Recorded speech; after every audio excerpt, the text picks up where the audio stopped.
فاتحہ تمام مرحومین و مرحومات کے لیے پڑھ دیجیے، مخصوصاً آصف بھائی کی فیملی کے لیے اور ان کے تمام مرحومین اور مرحومات کے لیے۔ اعوذ باللہ من الشیطان الرجیم، بسم اللہ الرحمن الرحیم، الحمد للہ رب العالمین الرحمن الرحیم مالک یوم الدین، ایاک نعبد و ایاک نستعین، اهدنا الصراط المستقیم صراط الذین انعمت علیہم غیر المغضوب علیہم ولا الضالین۔ بسم اللہ الرحمن الرحیم، قل هو اللہ احد اللہ الصمد لم یلد ولم یولد ولم یکن له کفوا۔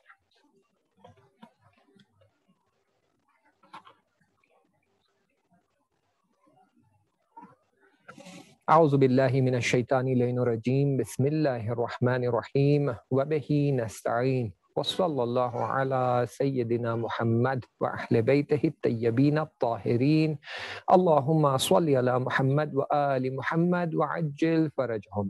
آپ سب سے درخواست ہے کہ ایک صلوات تعجیل ظہور امام زمانہ عجل اللہ تعالیٰ فرجہ شریف کے لیے پڑھ دیجئے تاکہ ہمارے امام زمانہ کے ظہور میں تعجیل۔ اللہم صلی علی محمد وآل محمد وعجل فرجہم۔ ایک صلوات اور پڑھ دیجئے تاکہ ہمارے تمام علماء مخصوصاً مراجع اکرام اور مجتہدین جو ہے خدا کی بارگاہ کے حفظ و امان میں رہیں۔ بلند صلوات پڑھ دیجئے تاکہ ان کی جان مال عزت و آبرو کی حفاظت ہو، مخصوصاً ان ایام میں جہاں کرونا بہت ہی شدت سے پھیلا ہوا ہے کہ خداوند متعال ان کی جان مال کی حفاظت فرمائے۔ اللہم صلی علی محمد آل محمد وعجل فرجہم۔ اور ایک بلند صلوات پڑھ دیجئے ان تمام افراد کے لیے جو کرونا میں مبتلا ہے اور اس وقت جو ہے بہت ہی ناساز حالت میں ہے، آئی سی یو میں ہے یا ہاسپٹل میں ہے یا بہت ہی سنگین حالت میں ہے۔ کئی افراد نے درخواست کی ہے کہ ان کے نزدیکی خاندان والوں کے لیے، ریلیٹیوز کے لیے، رشتہ داروں کے لیے مخصوصاً جو اس وقت آئی سی یو میں ایڈمٹ ہے اور اپنی زندگی کے لیے لڑ رہے ہیں، ایک بلند صلوات ان کی سلامتی کے لیے اور جلد سے جلد شفا کامل پانے کے لیے ایک صلوات پڑھ دیجئے۔ اللہم صلی علی اللہم کل ولیک الحجۃ ابن الحسن صلواتک علیہ وعلی آبائہ فی هذه الساعة وفی کل ساعة ولیا وحافظا وقائدا وناصرا ودلیلا وعینا حتى تسکنہ عرضک طوعا وتمتعه فيها طويلا وقال الله تعالى في كتاب المبين وهو الذي يقبل التوبة عن عباده ويعفو عن السيئات ويعلم ما تفعلون۔ ایک صلوات پڑھ دیجئے۔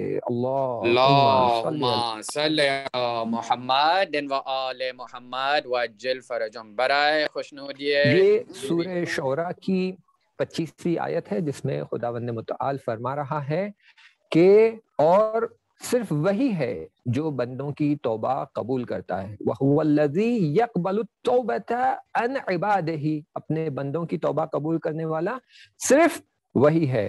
وَيَعْفُو عَنِ السَّيِّئَاتِ وَيَعْلَمُ مَا تَفْعَلُونَ، اور بخشنے والا ہے کن چیزوں کو؟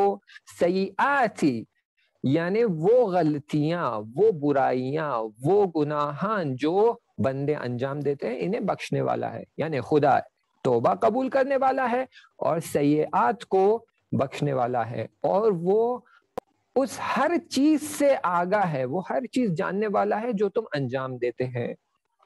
یعنی یہ کہ ہر عمل جو بندہ انجام دیتا ہے اس کا علم خدا کے پاس ہے، اور کیونکہ یہ اس کا علم رکھتا ہے اور کامل علم رکھتا ہے، وہ جانتا ہے کہ کون سا عمل بندہ دکھاوے کے لیے کر رہا ہے اور کون سا عمل بندہ خدا کی رضایت کے لیے، اس کے رضوان کے لیے، اس کی خوشنودی کے لیے کر رہا ہے۔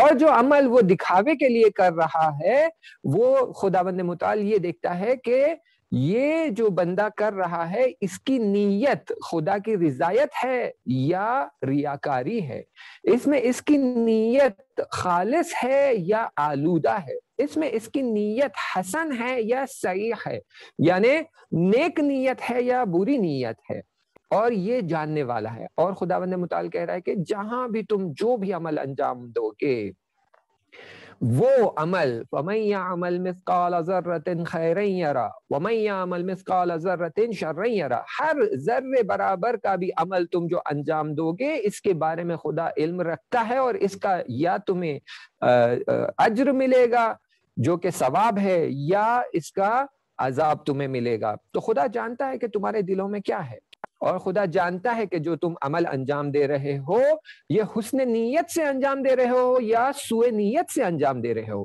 یا نیکی کرنے کی نیت سے انجام دے رہے ہو یا برائی یا خدا کی خلاف ورزی کرنے کی نیت سے انجام دے رہے ہو۔ اور اسی لیے خدا کہہ رہا ہے کہ یہ تم جو بھی انجام دے رہے ہو، اگر اس میں تمہاری نیت میں کوئی کھوٹ ہے، تمہاری نیت میں کوئی گڑبڑ ہے اور تم توبہ مانگتے ہو، تو صرف خدا ہے جو تمہاری توبہ قبول کرے گا اور تمہارے گناہوں کو بخش دے گا۔ امام سجاد علیہ السلام صحیفہ سجادیہ میں فرماتے ہیں، اے خدا، تو نے اپنے بندوں کے لیے ایک ایسی رحمت کا در کھول رکھا ہے جس کا نام ہے توبہ، اور کسی بندے کے پاس کوئی ایکسکیوز نہیں ہے کہ وہ اس در کے کھلے ہونے کے باوجود اس دنیا سے گناہ کی حالت میں چلا جائے۔ یعنی خداوند متعال نے ایک ایسا در کھول رکھا ہے جس کا نام ہے توبہ، جہاں ہر بندے کے لیے چھوٹ دی گئی ہے کہ وہ آئے اپنی خدا کی بارگاہ میں اپنے گناہوں کی معافی طلب کرے اور توبہ کرے اور پلٹے خدا کی طرف۔ دیکھیں، میں انشاءاللہ اس طرف اشارہ کروں گا کہ فرق ہے استغفار میں اور توبہ میں۔ استغفار یعنی غفر کی طلب کرنا، غفران کی طلب کرنا، اور اس کا ایک معنی ہے، اور توبہ کا ایک اور معنی ہے، اس کی طرف بھی اشارہ ہو جائے گا۔ لیکن دیکھیں، امام سجاد علیہ السلام فرماتے ہیں کہ خدا یا تو نے توبہ کا در کھلا رکھا ہے، اور کسی بندے کے پاس کوئی ایکسکیوز نہیں ہے کہ وہ توبہ کا در کھلا ہو اور وہ اپنی زندگی میں توبہ نہ کرے اور اس دنیا سے گناہگار اٹھایا جائے۔ یہ کتنی بڑی بدبختی ہوگی۔ اور حدیث قدسی موجود ہے جہاں پہ خداوند متعال خود فرماتا ہے کہ اگر یہ بندے جو جان بوجھ کر مجھ سے منہ پھیر لیتے ہیں اور مجھ سے دور چلے جاتے ہیں، اگر انہیں پتہ چل جائے کہ میں ان کے پلٹنے کا یعنی توبہ کا کتنا مشتاق ہوں اور اس حقیقت کو ان پر میں عیاں کر دوں، تو وہ صرف اس حقیقت کو جاننے کی خوشی سے اپنا دم توڑ دیں گے۔ یعنی خداوند متعال بتا رہا ہے کہ جتنا مشتاق تم نہیں ہو تمہارے پلٹنے کے لیے، اس سے زیادہ مشتاق میں ہوں کہ تم پلٹ کر آؤ حق کی طرف، باطل سے دور ہو جاؤ اور حق کی طرف پلٹ کر آؤ۔ اس بات کا میں منتظر ہوں، اس بات کا میں مشتاق ہوں کہ تم خدا کی طرف پلٹ کر آؤ۔ ایک صلوات پڑھ دیجئے، اللہم صلی علی محمد محمد وعجل فرجہم۔ اور کیوں یہ خدا چاہتا ہے کہ انسان خدا کی طرف پلٹ کر آئے؟ کیونکہ وہ رحمان و رحیم ہے، اور وہ چاہتا ہے کہ انسان ہدایت کے راستے پہ باقی رہے اور حقائق تک پلٹ سکے۔ اسی لیے خداوند متعال نے کہا کہ میں تمہارے لیے بھیجتا ہوں جو ہے توبہ کا در، تاکہ کبھی تم سے کوئی غلطی ہو جائے اور تم سیدھے راستے سے تھوڑا بھی بھٹک جاؤ، تو میں ہمیشہ کے لیے تمہارے لیے در کھلا رکھوں گا تاکہ تم توبہ کر سکو اور پلٹ کر واپس اس در کی طرف آ سکو، حق کی طرف آ سکو، خداوند متعال کی طرف آ سکو، کیونکہ خداوند متعال رحمان و رحیم ہے اور وہ بے تحاشا اپنی مخلوق سے محبت کرنے والا ہے۔ اور خداوند متعال کہتا ہے کہ اگر تم سے غلطی ہو جاتی ہے، گناہ ہو جاتا ہے، تو تم پلٹ کر اگر ایک قدم خدا کی طرف اٹھاؤ گے تو خدا تمہاری طرف 10 قدم آگے بڑھ کر آئے گا۔ بالکل ویسے ہی جیسے اگر ایک بچہ اپنی نادانی میں کوئی غلطی کر بیٹھتا ہے اور وہ بعد میں پشیمان ہوتا ہے، معافی مانگنے کی نیت سے اپنی ماں کی طرف ایک قدم بڑھا کر چلتا ہے، تو ماں دوڑے دوڑے 10 قدم اس کے پاس آتی ہے اور اسے آغوش میں لگا کر فوراً معاف بھی کر دیتی ہے اور بے تحاشا محبت کا اظہار بھی کرتی ہے۔ تو خداوند متعال فرماتا ہے کہ اگر تم ایک قدم میری طرف پلٹو گے تو میں 10 قدم تمہاری طرف آؤں گا۔ دیکھیے خداوند متعال قرآن میں کیا فرماتا ہے، سورہ نساء کی 17ویں آیت یعنی چیپٹر نساء اور ورس نمبر 17 میں خداوند متعال فرما رہا ہے، انما التوبۃ علی اللہ للذین یعملون السوء بجہالۃ آئیے میں اس لفظ کی آپ کے لیے وضاحت کر دوں. جہالت جو خداوند متعال یہاں کہہ رہا ہے وہ کیا ہے. پہلے پوری آیت دیکھ لیتے ہیں. انما التوبۃ علی اللہ للذین یعملون ثم یتوبون من قریب فاولئک یتوب اللہ علیہم وکان اللہ علیما حکیما. یہ الحمدللہ آیت بھی یہاں پروجیکٹ ہو چکی ہے کہ خداوند متعال کہہ رہا ہے کہ وہ ہے جو تمہاری توبہ کو قبول کرتا ہے.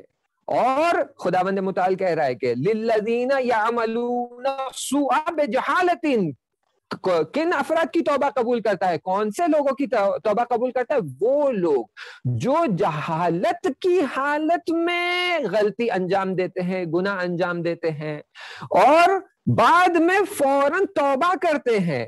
اور جب یہ توبہ کرتے ہیں تو خدا ان کی توبہ قبول کرتا ہے. وَكَانَ اللَّهُ عَلِيمًا حَكِيمًا، اور خدا ہر چیز کا علم رکھنے والا اور حکمت والا ہے. تو آئیے اس میں جو لفظ جو سب سے زیادہ ضروری ہے، جو ہمیں جاننے کی ضرورت ہے، وہ ہے لفظ جہالت. کہ یہ جہالت جو خداوند متعال کہہ رہا ہے یہ کون سی جہالت ہے، اور اس جہالت کے حالت میں جو ہم سے غلطی ہو جاتی ہے یا ہم سے گناہ ہو جاتا ہے تو خداوند متعال توبہ کرنے پر قبول کرتا ہے. تو یہ کون سی جہالت کی حالت ہے؟ دیکھیں جہالت دو طرح کی ہوتی ہے، پھر اس کے سب سیٹ بھی ہے، میں اسے بتاؤں گا آپ کو، لیکن کلی طور پر جہالت دو طرح کی ہوتی ہے، جسے ہم عربی میں کہتے ہیں جہل بسیط و جہل مرکب. اس کا ترجمہ یہ ہے، بسیط یعنی سنگولر، مرکب یعنی ڈیول، مکسڈ، ملٹیپل. چیزوں کا ملنا، جب جو چیز مل جاتی ہے، ترکیب ہوتی ہے کوئی چیزوں کی، تو اس کو کہتے ہیں مرکب. تو جہل بسیط یعنی سنگولر اگنورنس، جہل مرکب یعنی ڈیول یا ملٹیپل اگنورنس. سنگولر اگنورنس کیا ہوتا ہے؟ سنگولر اگنورنس یعنی یہ کہ میں جانتا ہوں کہ میں نہیں جانتا، یعنی ایک کانسیپٹ ہے جس کے بارے میں نہیں جانتا، اور میں اس بات کا علم رکھتا ہوں کہ میں نہیں جانتا. یعنی اب دو چیزیں میرے پاس ہے، وہ کانسیپٹ ہے جس کا علم میرے پاس نہیں ہے، لیکن اس بات کا علم میرے پاس ہے کہ میں اس کانسیپٹ کو نہیں جانتا. اسی لیے یہ سنگولر اگنورنس ہے. کیوں؟ کیونکہ کم سے کم مجھے یہ تو پتا ہے کہ میں اس چیز کے بارے میں نہیں جانتا، اسی لیے یہ ہو گیا سنگولر اگنورنس. آئیے ڈیول اگنورنس کیا ہے، جو جہل مرکب ہے، اور اس کی بھی تقسیم ہے کہ جہل مرکب بھی دو حالت میں تقسیم ہوتا ہے، اسے بھی ہم ڈسکس کریں گے. جہل مرکب یعنی یہ کہ ایک کانسیپٹ ہے، اس کے بارے میں میں نہیں جانتا، اور میں یہ بھی نہیں جانتا کہ اس کانسیپٹ کے بارے میں نہیں جانتا. یعنی ایسا کوئی کانسیپٹ ایگزسٹ کرتا ہے، میں اس کے بارے میں بھی نہیں جانتا. مان لیجیے آپ جو ہے کسی بھی کنٹری کے دور دراز علاقے میں، دیہات میں، گاؤں میں، ولیج میں چلے جائیے، اور وہاں جا کر جو افراد یہ کھیتی باڑی کرتے ہیں، کسان کا کام کرتے ہیں، کشاورزی کرتے ہیں، آپ ان سے جا کے کہیے کہ بھائی جان کیا آپ جانتے ہیں ایک چیز دنیا میں موجود ہے جس کا نام ہے بٹ کوائن؟ وہ کہے گا میں نہیں جانتا. یعنی یہ کہ نہ یہ کہ وہ بٹ کوائن کے بارے میں نہیں جانتا، بلکہ اسے یہ بھی پتا نہیں ہے کہ کوئی چیز بٹ کوائن نام کی ہے، اور وہ اس کے بارے میں نہیں جانتا. اب دیکھیں میں مثال تھوڑی بہتر کر دوں تو آپ کے لیے واضح ہو جائے. ایک کانسیپٹ ہے اسٹرنگ تھیوری. میں جانتا ہوں کہ یہ کانسیپٹ ایگزسٹ کرتا ہے، اسٹرنگ تھیوری، لیکن خود اسٹرنگ تھیوری کے بارے میں کتنا جانتا ہوں؟ بالکل بھی نہیں جانتا. یعنی یہ سنگولر اگنورنس ہو گیا. کیوں؟ کیونکہ میں جانتا ہوں اسٹرنگ کرتی ہے، لوگ اس پہ کام کر رہے ہیں، اس پہ ریسرچ ہو رہی، سنگولر ہے. لیکن اگر مجھے اسٹرنگ تھیوری کی ایگزسٹنس کے بارے میں بھی نہ پتا ہو تو یہ ہو جائے گا جہل مرکب. اب یہ جہل مرکب جو ہے یہ بھی دو حالتیں ہیں. ایک حالت ہے جو خطرناک اور ایک حالت ہے جو خطرناک نہیں، جہاں پر شخص نہیں جانتا کہ نہیں جانتا، لیکن سوچتا ہے کہ میں جانتا ہوں، اور یہ سوچتا ہے کہ میں جو جانتا ہوں وہ صحیح ہے، اور اس بیسس پہ عمل کیے جا رہا ہے. فار ایگزامپل فتویٰ، ماہ رمضان کا فتویٰ ہے، حج کا فتویٰ ہے، یہ نہیں جانتا کہ یہ فتویٰ نہیں جانتا ہے، لیکن سوچ رہا ہے کہ مجھے سارے فتوے پتا ہے، اور اس فتوے کے بیسس پہ وہ حج انجام دیے جا رہا ہے، جبکہ اس کا حج غلط ہے، اور اس حالت میں یہ ہوگا کہ اس کا حج باطل ہو جائے گا، یا اس کا روزہ باطل ہو جائے گا، یا اس کی نماز باطل ہو جائے گی، یا جو حجاب کر رہے ہیں وہ حجاب غلط ہے، سوچ رہے ہیں کہ میں حجاب کر رہی ہوں اور ثواب کما رہی ہوں، جبکہ حجاب غلط ہے اور ثواب کی جگہ انہیں گناہ ملا جا رہا ہے۔ تو یہ سوچنا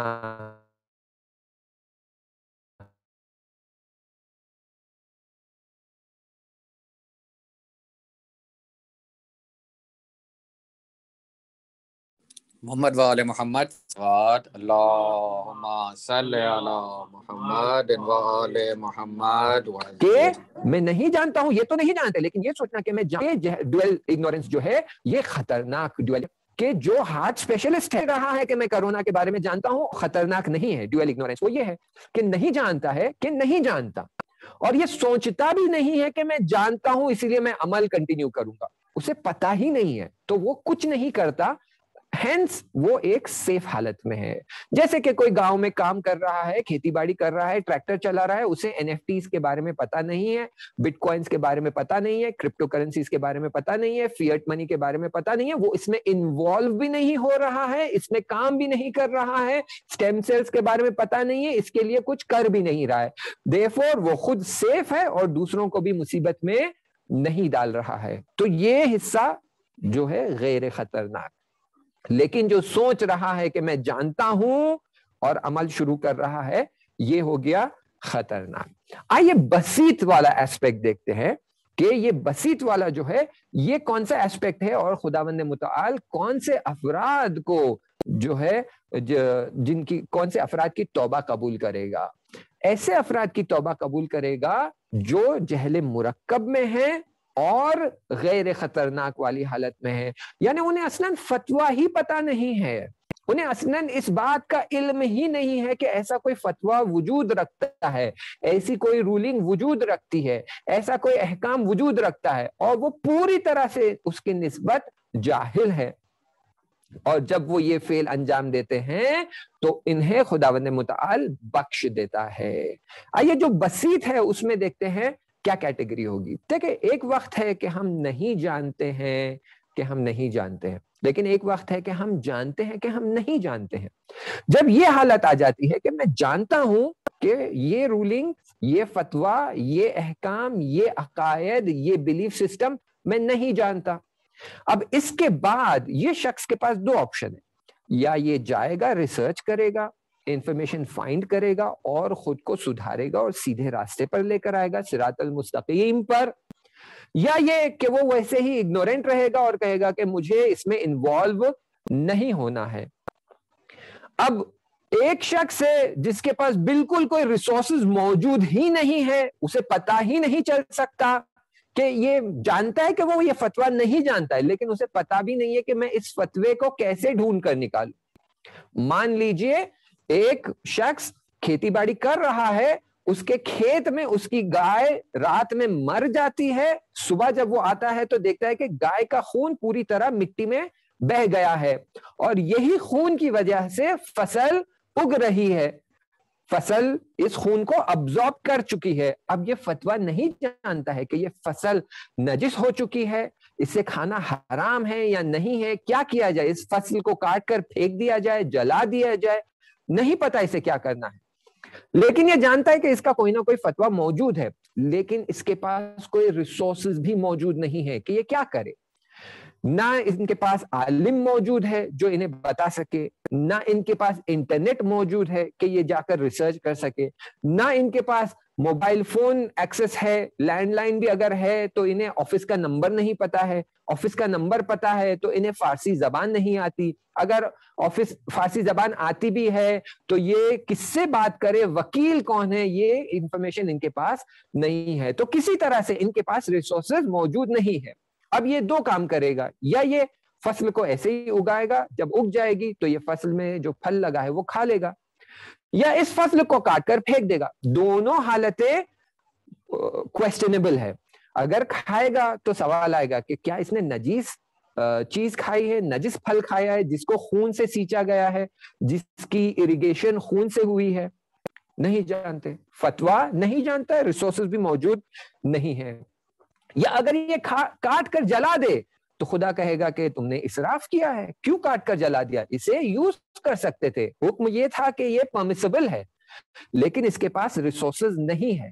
تو یہ جو بھی عمل انجام دے گا, چاہے یہ کھا لے یا کاٹ کے جلا دے, خدا کہے گا کیونکہ تمہارے پاس ریسورسز موجود نہیں تھے, تمہیں ایکسس نہیں تھا کہ تم جاؤ اور فائنڈ کرو کہ کیا کرنا ہے, اسی لیے تم نے بنا ریسورسز کے ایک عمل انجام دیا, اس امید کے ساتھ کہ یہ عمل شاید صحیح ہو تو میں تمہیں اس عمل کا گناہ جو ہے وہ تمہارے حساب کتاب میں نہیں لکھوں گا اور اس کا تمہارے لیے گناہ حساب نہیں ہوگا. اسے کہیں گے جاہل قاصر, یعنی جس کے پاس ریسورسز نہیں تھے. لیکن ایک ایسا شخص ہے جو جانتا ہے کہ میں اس چیز کے بارے میں نہیں جانتا ہوں, لیکن اس کے پاس تمام ریسورسز موجود ہے, انٹرنیٹ موجود ہے, آیت اللہ سستانی کی ویب سائٹ ایکسیسیبل ہے, کوسچن اینڈ آنسرز یہ پڑھ سکتا ہے, لینگویج سے آتی ہے, انگلش میں بھی پڑھ سکتا ہے, فارسی میں بھی پڑھ سکتا ہے یا عربی میں پڑھ سکتا ہے, کچھ نہیں تو نہیں وکیل کا نمبر جانتا ہے کہ انڈیا میں وکیل کا نمبر یہ ہے, پاکستان میں وکیل کا نمبر یہ ہے اور ایران میں وکیل کا نمبر یہ ہے, وہ بھی نہیں تو ایٹ لیسٹ کوسچن ٹائپ کر کے ویب سائٹ پہ بھیج سکتا ہے اور اس کا جواب دریافت کر سکتا ہے. لیکن یہ کچھ بھی نہیں کرتا ہے. کیوں؟ کیونکہ اسے لگتا ہے کیا ضرورت ہے یہ کر کے خود پر آفت بلانے کی, کیا ضرورت ہے. اس شخص کو کہیں گے جاہل مقصر, اور خداوند متعال جاہل مقصر کو اتنی آسانی سے نہیں بخشتا ہے, اسے بہت شدت کی توبہ کرنی پڑے گی. لیکن جو جاہل قاصر ہوتا ہے, کیونکہ وہ نہیں جانتا, اس کے پاس ریسورسز نہیں ہے, وہ ایک معمولی سی توبہ بھی کر لے اور 10 بار استغفر اللہ کہہ دے, 7 بار استغفر اللہ کہہ دے, یا جو حدیثوں میں موجود ہے 70 بار 70 بار استغفر اللہ کہہ دے, سجدے میں جا کر توبہ کر لے, تو خدا فوراً اس کی توبہ قبول کر لے گا. لیکن جو جاہل مقصر ہے, جسے ریسورسز اویلیبل ہے لیکن یہ ریسورسز کے موجود ہونے کے باوجود اسے یوز نہیں کرنا, بلکہ کبھی میں نے تو یہ بھی دیکھا ہے کہ اگر کوئی عالم آتا ہے اور فتویٰ بتاتا ہے اور لوگوں کو گائیڈ کرنے کی کوشش کرتا ہے تو فوراً لوگ کہتے ہیں مت بتائیے, نہیں سننا ہے, بتائیں گے تو عمل کرنا پڑے گا, عمل کرنا پڑے گا تو پوچھ تاچھ ہوگی, سوال جواب ہوگا, وہاں قیامت کے دن جواب دینا پڑے گا. مت بتائیے, نہیں جانیں گے تو نہیں پوچھیں گے, ایسا نہیں ہونے والا. جو جاہل مقصر ہے, اگر وہ ریسورسز ہونے کے باوجود نہیں معلومات حاصل کرتا ہے اور ایسے ہی اعمال انجام دیتا ہے, تو اس سے پوچھ تاچھ بھی کی جائے گی اور شدید پوچھ تاچھ کی جائے گی کہ بھائی جب کمپیوٹر خرید رہے تھے, لیپ ٹاپ خرید رہے تھے, ٹیبلٹ خرید رہے تھے, تو گھنٹوں آپ بیٹھ کر انٹرنیٹ پہ ریسرچ کر رہے تھے کہ کون سا پروسیسر اچھا ہے, کون سا ریم ہونا چاہیے, کتنا گرافک کارڈ ہونا چاہیے. جب کار خرید رہے تھے تو ہارس پاور چیک کر رہے تھے, فیسلٹیز چیک کر رہے تھے, اور کیا ہونا چاہیے کیا نہیں ہونا چاہیے یہ دیکھ رہے تھے. بچے کو اسکول میں ایڈمیشن دینی تھی آپ کو, تو آپ جا کر اسکول کا ریسرچ کر رہے تھے, کون سی اسکول اچھی ہے, کون سے سبجیکٹس پڑھائے جاتے ہیں, کون سے ٹیچرز آتے ہیں, کیا یہ ٹیچرز اچھے ہیں نہیں ہیں, ہر چیز کے لیے آپ نے ریسرچ کی ہے. ہر چھوٹی سے چھوٹی چیز, آپ کو سمارٹ واچ خریدنا ہے تو آپ چیک کریں گے ایپل کی خریدے, سیمسنگ کی خریدے, ہواوے کی خریدے, کیا کریں, ہر چیز میں آپ نے ریسرچ کی ہے. تو پھر کیوں اسلام کے معاملے میں آپ پیچھے رہ گئے؟ تو جو افراد جاہل مقصر ہوں گے, ان کی شدید پوچھ تاچھ کی جائے گی اور ان کے پاس کوئی ایکسکیوز نہیں رہے گا. تو خداوند متعال جو یہ آیت میں کہہ رہا ہے, انما التوبۃ علی اللہ, کس کے لیے؟ للذین یعملون السوء بجہالۃ. کون سی جہالت؟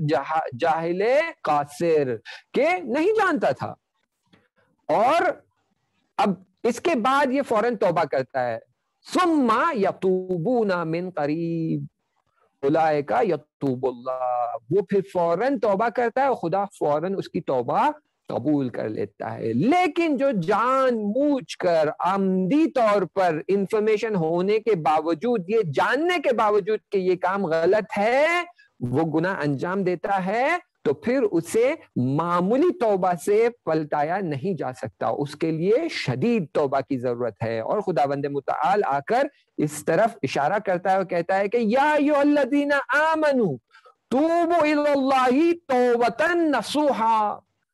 اگر یہ آیت بھی پروجیکٹ کی جا سکتی ہے تو بہت بہترین ہوگا، بہت اعلیٰ ہوگا۔ سورہ التحریم ورس نمبر 8 خداوند متعال فرما رہا ہے یا ایھا الذین آمنوا، اے وہ لوگوں جو ایمان لا چکے ہو، توبوا الی اللہ، پلٹو خدا کی طرف، کیسی حالت میں؟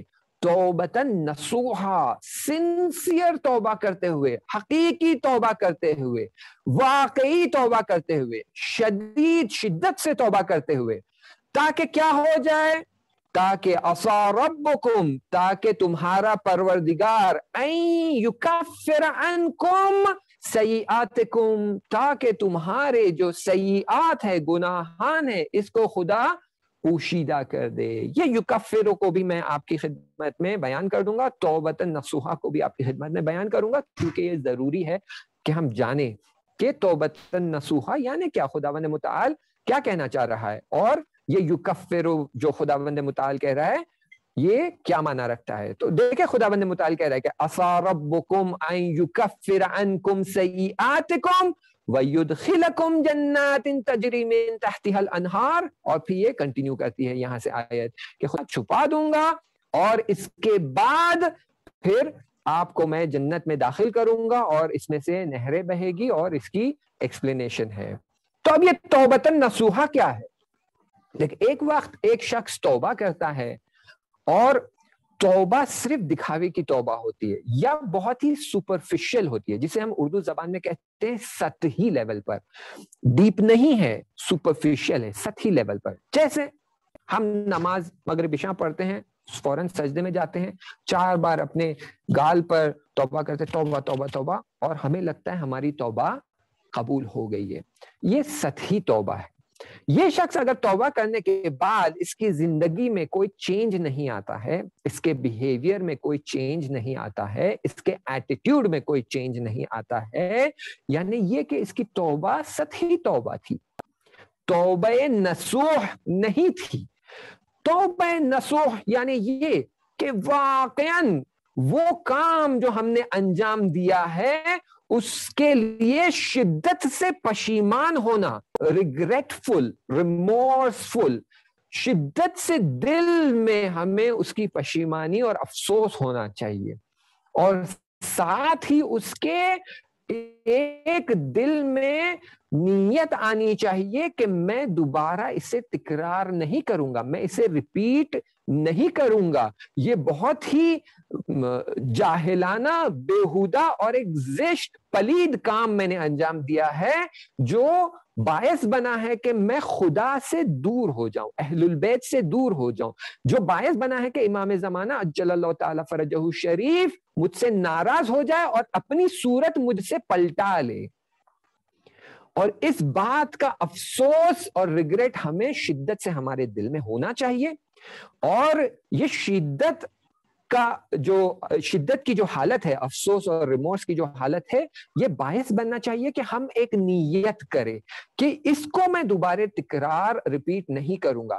تو یہ ہوگا توبہ نصوح، کہ آپ بڑی شدت سے اس بات سے ناراحت ہے کہ میں نے خدا کی نافرمانی کی ہے، اور تب ہی آپ یہ بھی ٹھان لیتے ہیں کہ میں اسے ریپیٹ نہیں کروں گا، تو یہ بنے گا توبہ نصوح۔ لیکن اس کے بعد بھی اگر کوئی ایکسیڈنٹلی، ان انٹینشنلی، جان بوجھ کر نہیں، عمدی طور پہ نہیں، غافلانے، بنا کوئی نیت کے، خاص نیت کے، کہ میں عمدن یہ کرنا چاہتا ہوں انٹینشنلی، بغیر اس نیت کے اگر ہم سے کوئی گناہ سرزد ہوتا ہے، چاہے وہ پھر وہی گناہ کیوں نہ ہو، مثل جھوٹ بولنا، جھوٹ بولے، اس کے بعد ہم پشیمان ہو گئے، ہم نے شدت سے افسوس کیا اور ہم نے ٹھان لیا کہ میں کبھی جھوٹ نہیں بولوں گا، لیکن اچانک اتفاق سے ہماری زبان سے پھر سے جھوٹ نکل جاتا ہے، تو اب کیا ہوگا؟ اب یہ ہوگا کہ دوبارہ خداوند متعال دیکھے گا کہ یہ شخص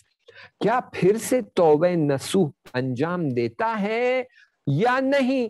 اب یہ خود کو چھوڑ دے گا. کئی لوگ ہیں جن سے جب بات ہوتی ہے تو وہ کہتے ہیں کہ بھائی ہم نے تو اتنے گناہ کیے، اب ہم پانی کے نیچے ہیں. اب پانی کے نیچے جو چلے گئے، چاہے پھر 1 وجب جائے یا 6 فیٹ نیچے جائے، ایک ہی بات ہے، ہم تو پانی کے نیچے ہیں. یعنی ہم نے اتنے گناہ کیے کہ ہم تو دوزخ میں جانے ہی والے ہیں. چاہے پھر 1st لیول کی دوزخ میں جائے پھر یا 7th لیول کی دوزخ میں جائے، دوزخ میں تو جانا ہی ہے. تو اب کیا فائدہ توبہ کرے، پلٹ کر آئے، معافی مانگے اور ریگریٹ کرے؟ کچھ ہونے والا نہیں ہے. ہم تو آلریڈی جہنمی ہو چکے ہیں، اتنے گناہ انجام دیے زندگی میں. خداوند متعال کہتا ہے نہیں، آخری لمحے تک میں تمہاری توبہ قبول کرنے کے لیے تیار ہوں. ٹھیک ہے، لیکن سوال یہ ہے کہ کیا یہ توبہ نصوح ہے یا صرف سپرفیشل توبہ ہے؟ اگر یہ توبہ نصوح ہے تو میں حتماً اسے قبول کروں گا، چاہے پھر اس کے بعد تم واپس گناہ ہی کیوں نہ کرو. توبہ نصوح ہو چکی، اتفاق سے پھر سے وہی گناہ ہمارا سرزد ہوا ہے، ہم سے انجام دیا گیا ہے، ہم نے بائی مسٹیک اسے پرفارم کیا ہے، پھر سے ہم توبہ نصوح کریں گے، خدا پھر سے اسے قبول کر لے گا اور کہے گا کہ میں تمہاری توبہ قبول کرتا ہوں. اور پھر توبہ قبول کرنے کے بعد کیا وہ کہہ رہا ہے؟ عسیٰ ربکم ان یکفر عنکم. یہ کفر عنکم یعنی کیا؟ دیکھیں، ایک ہوتا ہے کہ حقیقت کو جاننا، ایک ہوتا ہے حقیقت کو نہیں جاننا.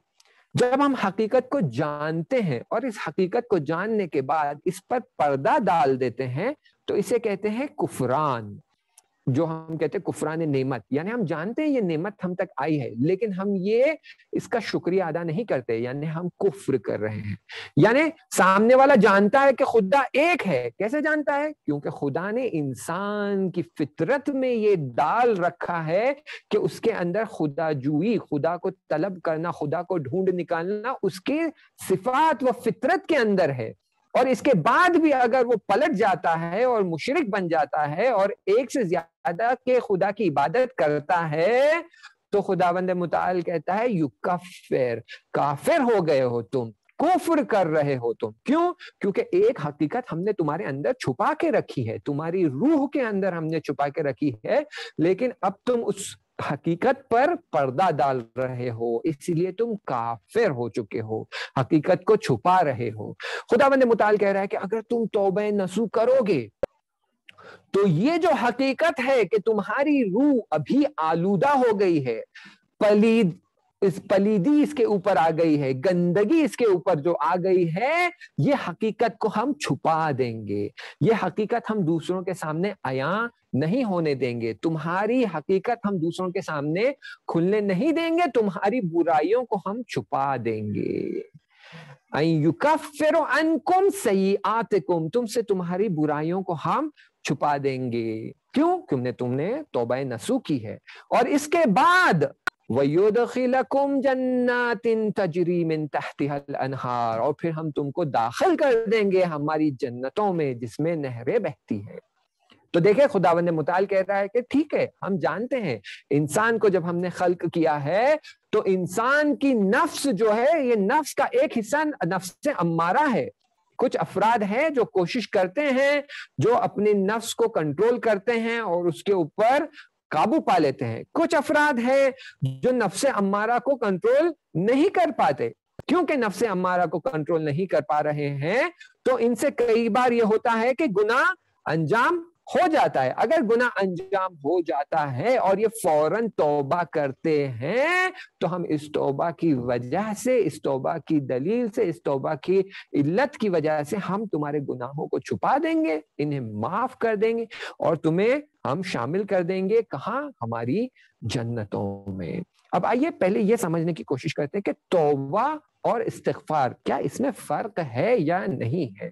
دیکھیں، استغفار جس عربی لفظ سے آتا ہے اس میں کا ایک حصہ جو ہے الف سین تے، است جو ہے اس کا مطلب ہے چیز کو، کسی بھی چیز کو طلب کرنا.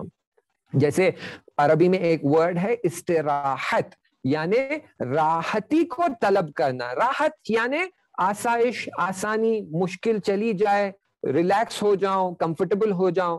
اور استراحت کا مطلب ہی یہی ہے کہ ٹیک اے بریک اینڈ ریلیکس.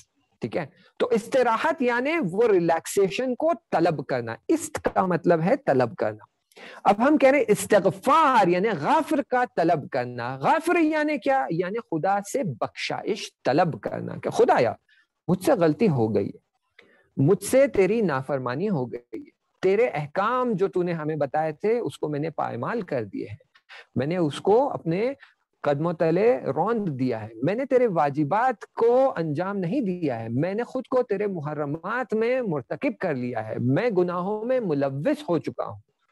ٹھیک ہے, اور میں چاہتا ہوں تیری بارگاہ میں گڑ گڑا کر, جو دعائے کومیل میں موجود ہے, کہ مفلس مسکینی حالت میں اور غربت کی حالت میں تیری بارگاہ میں آ رہا ہوں, اور تجھ سے میں استغفار طلب کر رہا ہوں, غفر طلب کر رہا ہوں, تجھ سے بخشائش طلب کر رہا ہوں, تجھ سے معافی طلب کر رہا ہوں, تو یہ مجھے معافی دے دے. یہ ہوا ایک حصہ. ایک حصہ یہ ہے کہ اس کو کمپنسیٹ کرنا. جو کمپنسیشن ہے اسے کہتے ہیں توبہ. یعنی یہ کہ صراط المستقیم سے میں بھٹک گیا ہوں, خدایا میری مدد کر کے میں اس پر لوٹ کر آ سکوں, میرے راستے کو روکے نہ رکھ, یعنی میرے لیے پلٹ کر آنا بین نہ کر دے, ممنوع نہ کر دے, بلاک نہ کر دے. یہ ہے استغفار. اب اس کے بعد ہمیں پلٹ کے آنا ہوتا ہے. یہ پلٹ کے آنا یعنی کیا؟ یعنی یہ کہ جو گناہ ہم نے انجام دیا ہے اسے کمپنسیٹ کرنے کی ضرورت ہے. اگر ہم بہت زیادہ میوزک سن رہے تھے تو اب تلاوت قرآن سننا ہے. اگر بہت زیادہ موویز دیکھ رہے تھے تو اب بار بار قرآن کی طرف نگاہ کرنا, نہج البلاغہ کی طرف نگاہ کرنا, صحیفہ سجادیہ کی طرف نگاہ کرنا, اور حرم جانا, زری کی طرف نگاہ کرنا, علم کی طرف نگاہ کرنا, تاکہ یہ آنکھوں کو ہم نے جو موویز دیکھنے کی لذت عطا کی تھی, اب انہی آنکھوں سے ہم کمپنسیٹ کر رہے ہیں, کیونکہ ہم علم کی طرف دیکھ رہے ہیں, ہم قرآن مجید کی طرف دیکھ رہے ہیں. یا ہم ہمارا ٹائم ویسٹ کر رہے تھے, ہم کوئی ایسے الفاظ, غیبت کرنا, جھوٹ بولنا, اس میں انوالو تھے, تو آئے قرآن کی تلاوت کرے کہ اب اس زبان سے نورانی الفاظ جاری ہو, تاکہ یہ جو غلط الفاظ, تہمت لگانا, جھوٹ بولنا یہ تھا, اس کو ہم کمپنسیٹ کرے. یا ہم نے کسی کا مال ڈبا دیا ہے, تو یہ مال ڈبانے کی وجہ سے یہ جو غیر حلال مال ہے, یہ کھانے سے ہمیں جو لذت حاصل ہوئی ہے, پھر روزہ رکھ کر اسی مشقت کو حاصل کرنا, تاکہ وہ لذت کو کمپنسیٹ کر سکے, ایکویٹ کر سکے, نلیفائی کر سکے. یعنی میں نے کسی کے $50,000 ڈبا دیے ہیں, میں نے اس کے لوٹ لیے ہیں, اسے دھوکہ دیا, اور $50,000 سے میں نے کھانا کھایا, گھر میں وسائل خریدے, سامان خریدا, اور اس سے میں نے جو لذت اٹھائی ہے, ابھی اسے کمپنسیٹ کرنا ہے, تو مجھے پہلے تو اسے اس کے $50,000 واپس کرنے پڑیں گے, اور جو میں نے لذت اٹھائی ہے اسے کمپنسیٹ کرنا پڑے گا روزہ رکھ کر, فاقہ رکھ کر, دوسروں کو ڈونیشن دے کر, چیریٹی میں پیسہ دے کر, تاکہ یہ جو لذت میں نے گناہ سے اٹھائی ہے اسی کو عبادت سے کمپنسیٹ کروں, عبادت کی مشقت اور سختی سے کمپنسیٹ کروں. اسے کہتے ہیں توبہ. صرف استغفر اللہ ربی واتوب الیہ کہنا توبہ نہیں ہے, وہ استغفار ہے. وہ آپ کی مدد کرے گا. کیا مدد کرے گا؟ کہ خدا آپ کا دروازہ بند نہیں کرے گا, لیکن یہ کمپنسیشن بھی واجب ہے. جب تک کمپنسیٹ نہیں کریں گے پلٹ کر صراط المستقیم پر نہیں آئیں گے. اور خداوند متعال جو ہے یہاں قرآن میں کہتا ہے کہ ہم تمہیں موقع دیتے ہیں. یہ جو ہے مشرکین سے کہتا ہے کہ اگر ہم انہیں چھوٹ دیتے تو تم یہ مت سوچو ان کے لیے خیر ہے. انما نملی, کہ یہ نملی یعنی ہم انہیں ریسپائٹ دے رہے ہیں اور انہیں چھوٹ دے رہے ہیں, تو اس کا مطلب یہ نہیں ہے کہ ان کے لیے خیر ہے. اسے آ کر علماء نے کہا ہے اسے استدراج کہتے ہیں. استدراج یعنی دھیرے دھیرے آپ آگے بڑھتے ہیں ایسے پوائنٹ کی طرف کہ یہ پوائنٹ آف نو ریٹرن بن جاتا ہے. یعنی آپ یہاں پہنچتے ہیں اور پھر اس کے بعد خداوند متعال کہتا ہے آپ نے اب اتنے گناہ انجام دے دیے ہیں کہ اب آپ کی روح پوری طرح کالی ہو چکی ہے, اس میں ایک نقطہ بھی نور کا نہیں بچا ہے. اب آپ لوٹ کر واپس نہیں آ سکتے ہیں. آپ نے خود اپنے ہاتھوں سے اپنے توبہ کا در بند کر لیا ہے. جیسے فرعون جس نے انا ربکم الاعلی جو یہ اعلان کیا تھا، اس نے اسی موقع پر اس نے اپنے توبہ کا در بند کر لیا تھا کہ جب جناب موسیٰ علیہ السلام اور جناب ہارون علیہ السلام آتے ہیں اور فرماتے ہیں کہ پلٹ جاؤ خدا کی طرف، خدا کو قبول کر لو، تو وہ کہتا ہے کون سے خدا کی بات کر رہے ہو؟ میں ہوں سب سے بڑا اور سب سے بہترین خدا، انا ربکم الاعلی، تمہارا بہترین اور عالی ترین رب میں ہوں.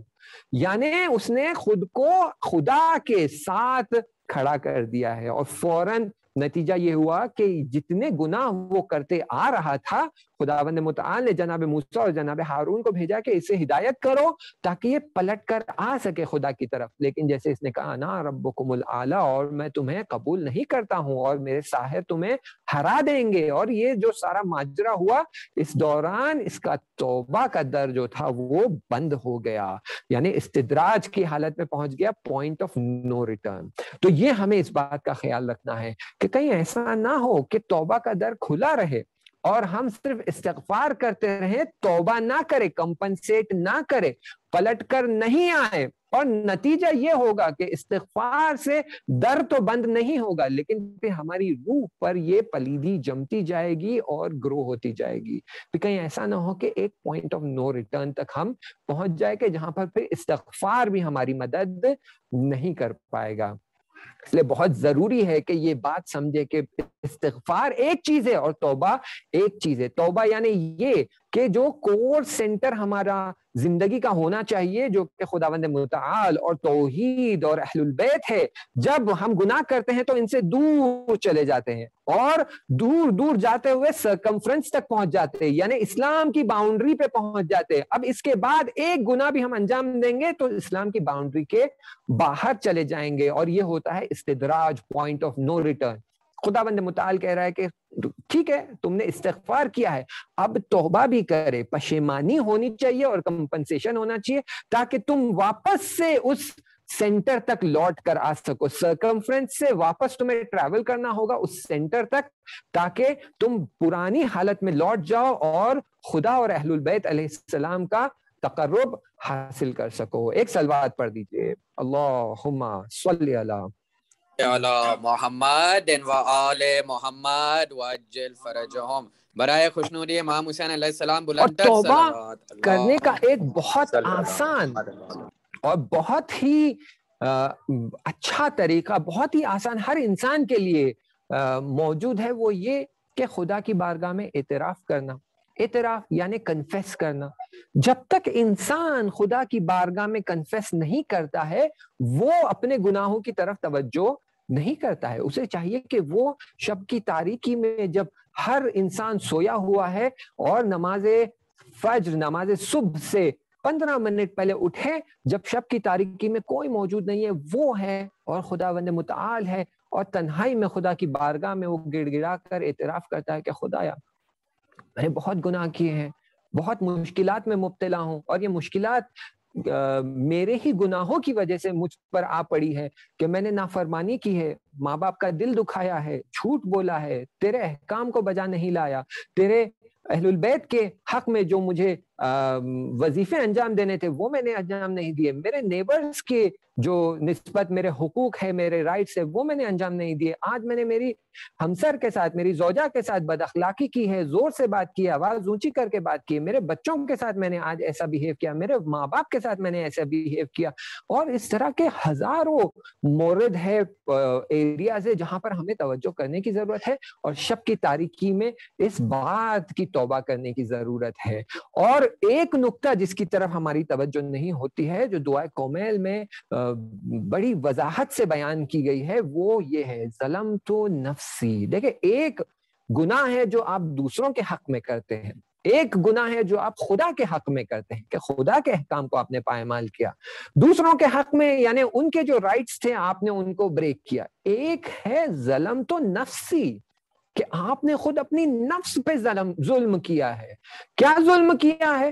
کہ خداوند متعال نے ہم کو ایک پیور حالت میں کریٹ کیا تھا. خداوند متعال نے ہمیں خلق کیا ہے نورانی حالت میں، اور کہا ہے کہ میں تمہیں اس حالت میں خلق کر رہا ہوں، ثم رددناہم اسفل سافلین، میں تمہیں احسنت تقویم میں یعنی بہترین حالت میں خلق کر رہا ہوں، پھر میں تمہیں دنیا کی طرف بھیج رہا ہوں اسفل السافلین میں.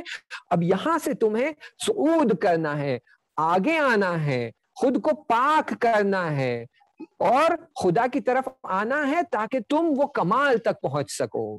کہ خداوند متعال کئی بار مختلف سوروں میں انہوں نے خداوند متعال نے قرآن میں فرمایا ہے کہ جو خود کو پاک کرے گا وہ کامیاب ہوگا اور جو خود کو پاک نہیں کرے گا وہ ناکام ہوگا. تو خود کو پاک کرنا اور سعادت اور کمال کی طرف لے جانا یہ بھی ایک ہمارا وظیفہ ہے. خود اپنی نسبت ایک ذمہ داری ہماری ہمارے والدین کے نسبت ہے، ایک ذمہ داری ہماری ہمارے فیملی کی طرف ہے، ایک ذمہ داری ہماری کمیونٹی اور سوسائٹی کی طرف ہے، ایک ذمہ داری ہماری ہمارے خود کی طرف ہے. اور وہ ذمہ داری یہ ہے کہ خود کو پیوریفائی کرنا، پیور حالت میں باقی رکھنا اور خدا کی طرف کمال کی طرف بڑھنا. اور اگر ہم یہ نہیں کر پا رہے ہیں تو اس کے لیے بھی استغفار اور توبہ کی ضرورت ہے. اسی لیے تو دعائے کومیل میں آپ دیکھیں ظلم تو نفسی بیان کیا گیا ہے کہ خدایا میں نے خود پر ظلم کیا ہے اور بہت شدید ظلم کیا ہے، اسے بخش دے، اسے معاف کر دے، مجھے موقع دے کہ میں پلٹ کر آ سکوں تاکہ میں تیری بارگاہ کی طرف پلٹ سکوں اور اس برائی سے نکل کر صراط المستقیم تک پہنچ سکوں. یعنی ضمیر جاگا ہوا ہونا چاہیے، انسان کا ضمیر سونا نہیں چاہیے. اگر ضمیر جاگا ہوا ہو تو پھر انسان فوراً خدا کی طرف پلٹ کر آ سکتا ہے.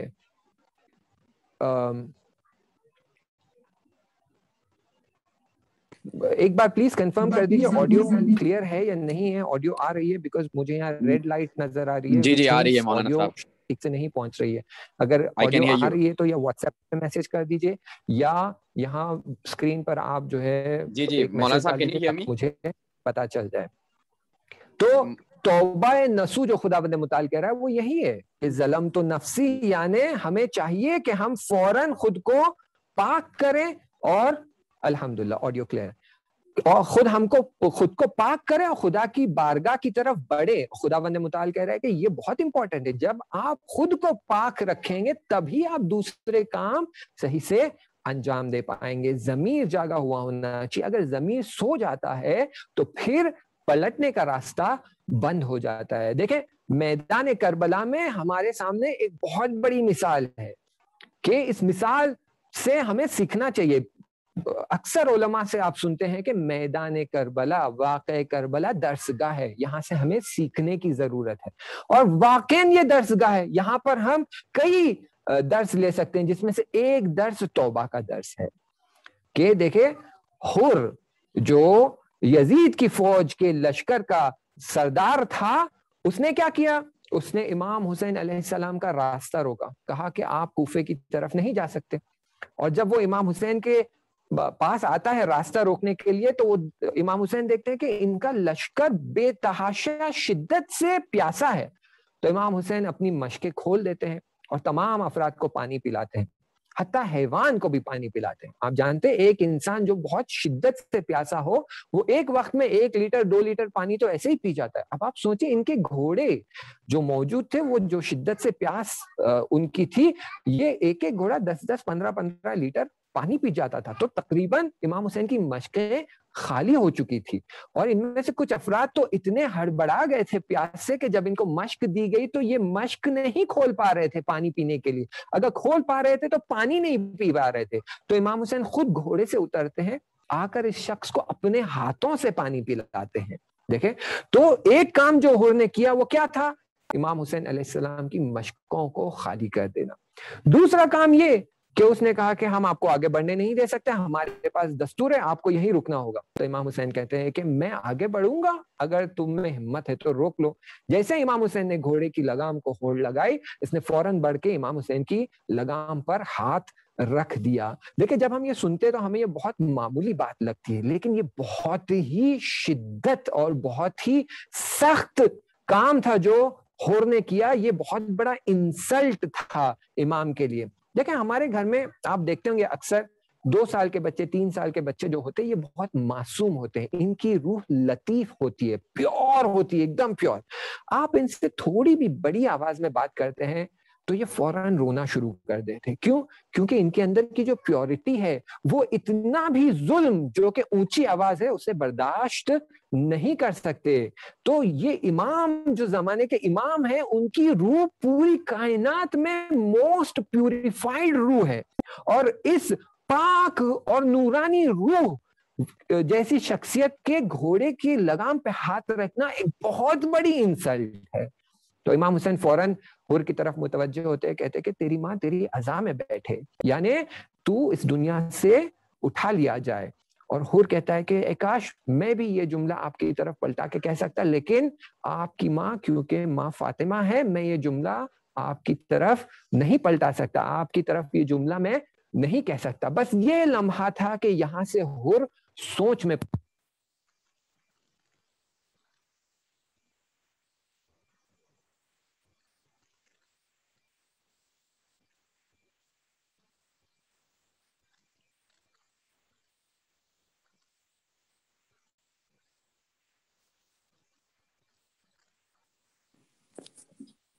مولانا صاحب آواز نہیں آ رہی.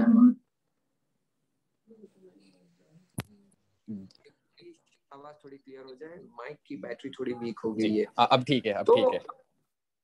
تو امام حسین کون ہے؟ یہ فرزند رسول ہے, بی بی فاطمہ کا لخت جگر ہے, یہ پارے تن بی بی فاطمہ ہے, یہ وہی حسین ہے جن کو پیغمبر بوسا لیا کرتے تھے. اور میں یہ کیا کر رہا ہوں؟ حسین کا راستہ روک رہا ہوں میں, حسین کی مشقیں خالی کر رہا ہوں میں. یہ میں کیا کر رہا ہوں؟ اور شب عاشور یہ ساری رات جاگتا ہے, یہاں سے وہاں ٹہلتا ہے, سوچتا ہے میں یہ کیا کر رہا ہوں.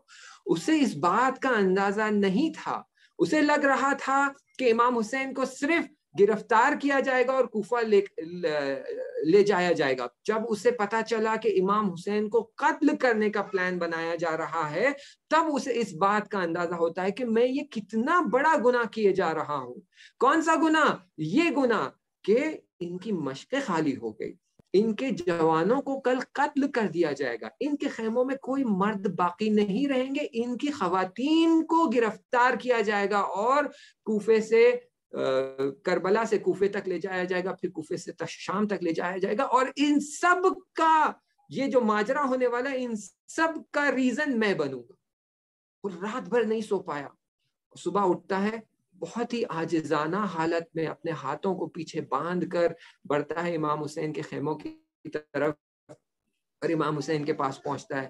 تو امام حسین کی بارگاہ میں پہنچ کے کہتا ہے مولا میں چاہتا ہوں توبہ کروں, کیا مجھ جیسے گنہگار جس نے آپ کے اوپر اتنی بڑی مصیبتیں لائی ہے, کیا اس کی بھی توبہ قبول ہوگی؟ تو امام حسین کہتے ہیں ہاں ہو, تمہارے جیسے اور ہر افراد جو واقعاً دل سے توبہ کرتا ہے خدا اس کی توبہ قبول کرتا ہے. اور آؤ اترو, گھوڑے سے اترو, بیٹھو ہمارے خیموں میں آؤ, تم ہمارے مہمان ہو, تم ہمارے مہمان ہو, آؤ تھوڑا پانی پی لو, تھوڑا کھانا کھا لو. تو حور کہتا ہے مولا بس اجازت دیجئے کہ میں گھوڑے سے نہ اتروں اور میری توبہ کو پورا کروں, اور میری توبہ یہ ہے کہ میدان کی طرف فوراً بڑھ جاؤں. اور فوراً حور میدان کی طرف بڑھتا ہے, جنگ کرتے ہیں اور پھر شہید ہوتے ہیں. جب شہادت کی حالت پہ پہنچتے ہیں تو صدا لگاتے ہیں مولا میرا آخری سلام قبول کریے. دیکھیں توبہ ایسی ہوتی کہ توبہ یعنی پشیمانی شدت سے کہ اس کو جبران کمپنسیٹ کرنے کے لیے اپنی جان بھی قربان کر سکے. یہ توبہ حقیقی ہے. ہاں ذات اب دور چلے گئے, ان کے بعد ایک ایک اصحاب بھی شہید ہو گئے, اور اس کے بعد بنی ہاشم کی باری آئی, بنی ہاشم بھی ایک ایک کر کر شہید ہو گئے. حتیٰ علی اصغر نے بھی خود کو امام حسین پر فدا کر دیا. اب امام حسین بیبیوں کے خیمے میں آتے ہیں, خداحافظی کر کر آگے بڑھنا چاہتے ہیں, اور گھوڑے پر سوار ہوتے ہیں, گھوڑے کی لگام کو ہوڑ لگاتے ہیں, دیکھتے ہیں زلجھنا آگے نہیں بڑھ رہا. کہتے زلجھنا میں جانتا ہوں تو تھک گیا ہے, صبح سے ہم میدان میں جا رہے ہیں, لاشیں لے کر آ رہے ہیں, سواری لے کر جاتا ہے اور تنہا واپس لوٹ کر آتا ہے, میں جانتا ہوں تو تھک گیا ہے, بس یہ آخری زحمت حسین کو میدان تک پہنچا دے. تو تجھے تو حسین کو واپس بھی نہیں لانا ہوگا، یہ آخری زحمت ہے زلجنا۔ لیکن پھر بھی زلجنا آگے نہیں بڑھتا، سر جھکاتے دیکھتے ہیں پاؤں کے پاس ایک ننھی بچی زلجنا کے پاؤں پکڑے کھڑی ہے، کہہ رہی ہے زلجنا میدان کی طرف نہ جانا، اب تک جسے بھی میدان کی طرف لے گیا ہے وہ لوٹ کر نہیں آیا ہے، ہاں یہ میرا بابا ہے زلجنا، اسے میدان کی طرف نہ لے جانا۔ اتنی شدت کی محبت بابا سے کہ بابا کو میدان کی طرف جانے نہ دے۔ عزادارو شاید آپ نہیں جانتے، شب عاشور خیموں کے پشت پر خندق کھودی گئی تھی تاکہ دشمن پیچھے سے حملہ نہ کر سکے اور امام حسین دشمن کو سامنے سے فیس کر سکے اور اس سے جنگ لڑ سکے۔ لیکن جب امام حسین کو شہید کر دیا گیا تو دشمن نے خیموں پہ حملہ کر دیا، تیر برسانے لگے، خیموں کو آگ لگا دی۔ تو بی بی زینب نے امام زین العابدین سے پوچھا مولا بتاؤ کیا کیا جائے، آپ امام وقت ہے، خیموں میں جل کر جان دے دے یا خیموں سے فرار کرے؟ تو کہتے جان بچانا ضروری ہے پھوپھی اماں، خیموں سے فرار کیا جائے۔ خیموں سے فرار کرتے ہیں، بچے اور بیویاں باہر بھاگ رہی ہیں اور اسی طرف سے گھوڑوں کا آنا، ہاتھ میں نیزے لیے ہوئے، ننھے بچے نیزوں میں پھوس جاتے ہیں، تھوڑے بچے گھوڑوں کی ٹاپوں کے نیچے زخمی ہو جاتے ہیں، پامال لاشیں ہو جاتے ہیں۔ عزادارو شام غریبہ بڑی سنگین مصیبت تھی، شام ڈھل گئی، اندھیرا ہو گیا، بی بی زینب تمام بچوں کو جمع کرتی ہے، دیکھا تو پتا چلا بچے بہت سارے گھوڑوں کے نیچے پامال ہو گئے، زخمی لاشیں پڑے، کچھ بچے بیابان میں کھو گئے ہیں، کوئی بچہ ملتا ہے زخمی حالت میں، کوئی بچے کے گوشوارے چھینے گئے اور کوئی بچوں کا دامن جل گیا ہے، خاک پر سوئے ہوئے سہمے ہوئے ہیں۔ انہی حالت میں اس کاروان کو کوفہ لے جایا جاتا ہے اور آخرکار شام کے دربار میں پہنچتے بی بی سکینہ کیا دیکھتی ہے، تخت میں بابا کا سر رکھا ہوا ہے، صورت خون سے ڈوبی ہوئی ہے اور یزید اہل البیت کی نافرمانی کر رہا ہے۔ بی بی زینب آگے بڑھ کر خطبہ دیکھتی ہے، ننھی بچی کے آنکھوں کے سامنے شمر چوب اٹھاتا ہے، بابا کے سر پر چوب مارے جاتا ہے، بچی کا دل تڑپ جاتا ہے، صدا لگائی بابا، ہائے میرے بابا، ہونٹوں پہ چوب مارتا ہے، یہی ہونٹ جو بی بی سکینہ کو بوسا لیا کرتے تھے زخمی ہو جاتے ہیں، بی بی کو زندان میں ڈالا جاتا ہے۔ کہا جاتا ہے رسول خدا صلی اللہ علیہ وآلہ وسلم کی وفات کے بعد بی بی فاطمہ کا دل بابا کے لیے پریشان ہو جاتا ہے، بابا کی یاد ستانے لگتی ہے، تو امام علی سے کہتے ہیں مولا بابا کی بہت یاد آ رہی ہے، بابا کا ایک پیرہن مجھے لا دے۔ امام علی بی بی کو پیرہن دیتے ہیں تو بی بی پیرہن کی خوشبو لیتی ہے، تاب نہ لا سکی، بے ہوش ہو جاتی ہے، ہر 3 سال کی بچی بابا کے لیے دل تڑپ رہا ہے، بابا کی یاد ستا رہی ہے، صدا لگاتی ہے بابا، لیکن بابا کا پیرہن نہیں ہے، میدان کربلا میں دشمن نے پیرہن بھی لوٹ لیا، تو بچی کو کیا دیا جاتا ہے؟ بابا کا کٹا ہوا سر، خون میں آلودہ، پیشانی پہ علی اصغر کا خون، داڑھی میں علی اکبر کا خون، چہرے پہ جناب عباس کا خون مہلا ہوا ہے، کٹی ہوئی رگیں۔ بی بی سکینہ بابا کا سر ہاتھ میں لیتی ہے، سر کو دیکھتی رہ جاتی ہے، ہائے بابا آپ کی کیا حالت کر دی۔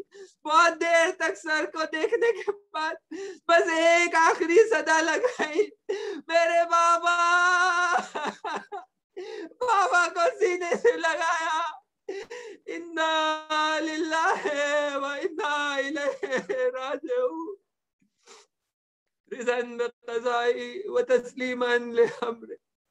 خدایا پروردگارا بحق ان عزاداری تمام ان جم جو افراد اس مراسم میں موجود ہے، اس عزاداری میں موجود ہے اور آن لائن جو دیکھ رہے ہیں، ان کے تمام گناہان کبیرہ اور صغیرہ کو بخش دے بحق امام حسین علیہ السلام، امام زمانہ کے ظہور میں تعجیل فرما، بحق عزاداری، بحق ان اشک جو افراد یہاں امام حسین کی بارگاہ میں اشک بہا رہے، ان اشکوں کو نہ پہنچے، ان اشکوں کی برکت سے خدا کی بارگاہ میں دعا مانگے خدایا ان عزاداروں کے اشکوں کی بدولت تمام وہ افراد جو مصیبت میں پھنسے ہیں، جو کرونا میں مبتلا ہے، جن کے رشتہ دار کرونا میں مبتلا ہے، انہیں جلد سے جلد شفا عطا فرما، ہمارے مراجع اکرام مجتہدین علماء کی زندگی کی حفاظت فرما اور انہیں کرونا سے محفوظ رکھ، جو افراد مقروض ہیں ان کے قرض عطا فرما، جو افراد بھی اولاد ہیں انہیں اولاد عطا فرما، جو افراد سن زیادہ ہو چکے انہیں طول عمر اور صحت عطا فرما،